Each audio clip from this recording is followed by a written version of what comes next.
ότι όφησιν φρονιμότατος πάντων των τυρίων, τον επί της γης των επίησεν Κύριος ο Θεός, και είπεν ο οφείς τη γυναική, διότι είπεν ο Θεός, ου μη φάγετε από πάντος ζήλου του εν το παραδείσο, και είπεν η γυνή το όφη, από κάρπου ζήλου του παραδείσου φαγόμετα, από δε κάρπου του ζήλου εστίν εν μέσω του παραδείσου, είπεν ο Θεός, ου φάγεστε από αυτού, ουδέ μη άψιστε αυτού, ή να μη αποτάνητε, και είπεν ο όφης τη γυναική,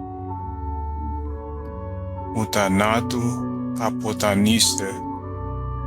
Ίδια ο Θεός, ότι ενίαν ημέρα φάγετε από αυτού, διανυχτήσονται ημών οι οφθαλμοί, και έσεστε ως θεοί, γινώσκοντες καλών και πονερών, και είδεν η γυνή ότι καλών το ζήλον εις βρόσιν, και ότι αριστον δις οφθαλμής είδην, και ωραίον εστίν του κατανοήσε, και λαβούσα του κάρπου αυτού έφαγεν, και έδωκεν και το ανδρή αυτής μετ' αυτής, και έφαγον, και τι νύχτησαν οι οφθαλμοί των δύο, και έγνωσαν ότι γυμνοί ήσαν, και έραψαν φύλλα σικής, και υπήησαν εαυτοίς περιζώματα, και ήκουσαν την φωνήν Κυρίου του Θεού περιπατούντος εν το παραδείσο το τυλινόν,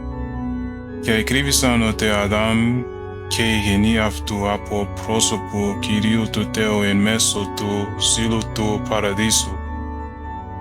Και εκάλεσεν Κύριος ο Θεός τον Αδάμ και είπεν αυτό, Αδάμ, πουί? Και είπεν αυτό, τη φωνήν σου ηκούσα περιπατούντος εν το παραδείσο, και φοβήθην ότι γυμνός ημί, και εκρύβην. Και είπεν αυτό, τις ανοίγηλεν σοι ότι γυμνός ή.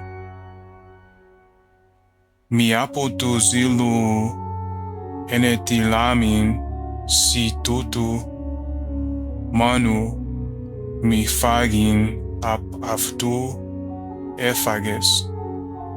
Και είπεν ο Αδάμ, η γυνή έτωκας με τιμού, αυτή μη έδωκεν από του ζήλου, και έφαγον.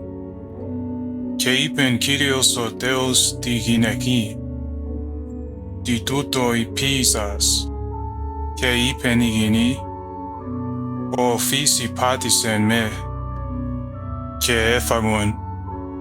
Και είπεν Κύριος ο Θεός το όφη, ότι υπήησας τούτο, επικατάραντος σοι από παντών των κτηνών, και από πάντων των τυρίων της γης, επί το στήθι σου, και τη κοιλία πορευσή, και γυφάγει πας τας ημέρας της ζωής σου.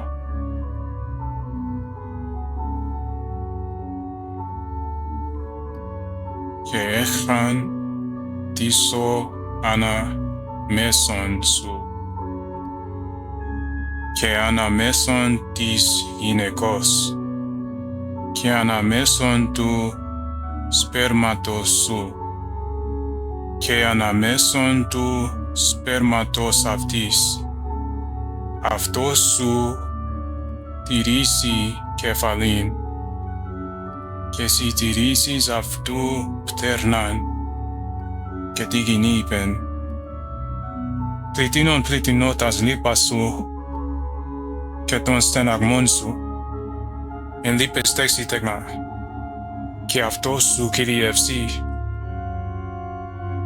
Τότε Αδάμ είπεν, ότι ήκουσας της φωνής της γυναικός σου, και έφαγες από του ζήλου ου ενετιλάμιν σι, τούτου μάνου μη φαγήν απ' αυτού, επικατάρατος η γη εν της εργής σου.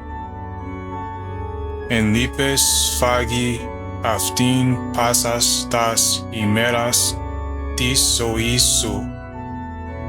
Ακάντας και τριβόλους ανατελήσει, και φάγει των χόρτων του άγρου.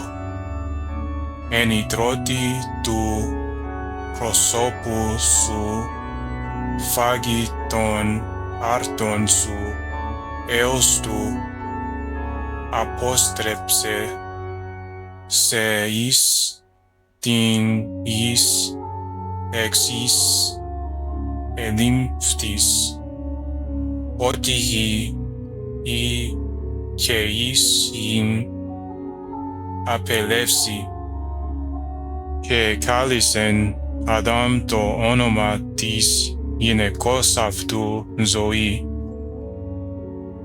ότι αυτή μητήρ πάντων των ζώντων